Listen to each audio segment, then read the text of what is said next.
Hey guys, I wanted to go over a couple of things today. I was actually lucky enough to watch a seminar last week, and it sort of gave me an idea as to how to sort of process what's happening right now in the Canadian real estate market.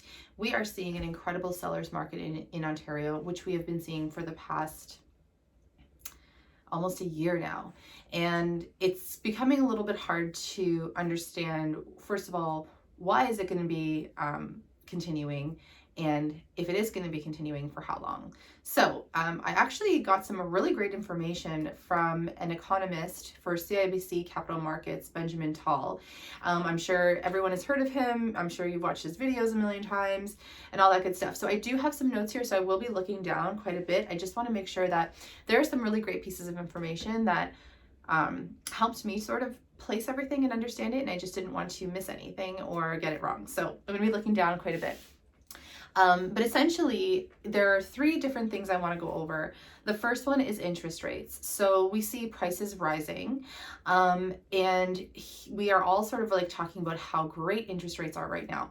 And sort of having a feeling like, when are they going to change? When is that going to happen?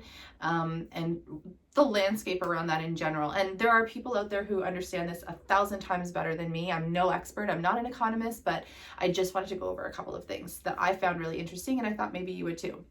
So interest rates can actually tolerate a 3% rise before they have to increase.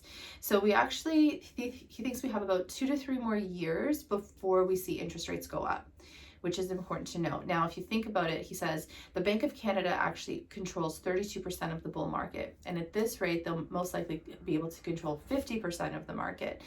And what they're purchasing in, so they're kind of mitigating that. They're buying less bonds, but they are targeting 5 and 10-year rates. So mostly in the 5-year rate. And why mostly in the 5-year rate?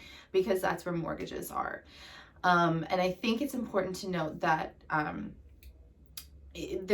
my next sort of section here is to talk about the asymmetrical crisis. He labels this as an asymmetrical crisis, because in this recession, what that means is we see the lower income and the higher income actually experiencing the recession differently.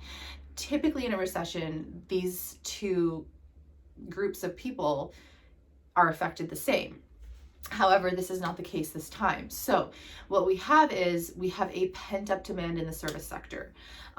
We have just similar, he's pulling similarities from 2008. So he says, if you look at the service sector, it's a narrow sector. It could take about 12 months to recover. So he anticipates it only really taking a year to recover in that sector. But because people in the higher income areas did really well in the recession, we see the housing market become so strong. Most of the people who lost their jobs are actually people who are renters. They don't own their homes, right? And in fact, there's a huge segment of the population who didn't fear the recession financially and actually see it as an opportunity that they've been waiting for, because they're able to buy more, again, because interest rates are so low. And lastly, so what really stuck out to me was he said that this will not last forever. If you take even, he said, we saw a resistance in the market eventually. We saw this in Vancouver, and we're seeing it going to come up here in Ontario. So right now, like for example, if you live in Barrie or any of the surrounding communities around the GTA, those prices are going up and Toronto prices are going down. But this is because people are kind of working under this assumption that they're going to be working from home forever. And this is not the case. So eventually prices in Barrie will actually reach a resistance, or any of those other areas that are seeing a really high increase in sales. And that at that point you reach a resistance, and then again, the pendulum swings the other way. So 75% of people are actually sort of anticipated to go back into the office. So it may not be every day, it may not be, it may only be a few times a week or a few hours a week, but they will actually have to go back into their office. So we have to stop living under the assumption that we're going to be working from home forever, because this is unsustainable and it's not actually correct as far as he's communicating. So what we want to think about is that the closer you are to Toronto, the better the commute. And so we're going to see this trend soften where we see prices really skyrocket around the GTA and coming in toward Niagara, because again, those areas are going to reach a resistance in price. And when people do have to go back into the GTA, it's going to be the homes that are within a really good commuting distance that are going to be the most valuable. So he wants people not to exaggerate the amount of time they're going to be working from home, because he wants everyone to understand that this is an event, not a condition. An event does come to an end.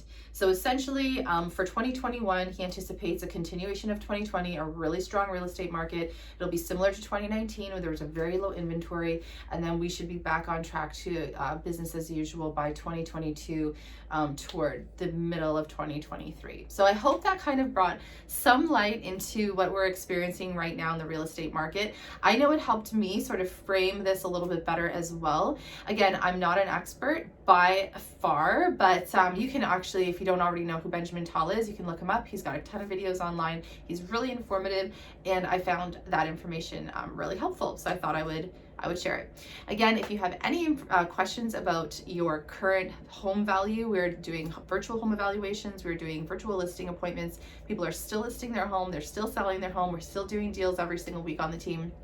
And I'm happy to, link up with you. If you have any questions, you can actually find my Acuity link, where you can just actually pop a little call or an appointment into my schedule directly. And you can find that link here, or you can find it on any of my social media handles. And you can always private message me on this video.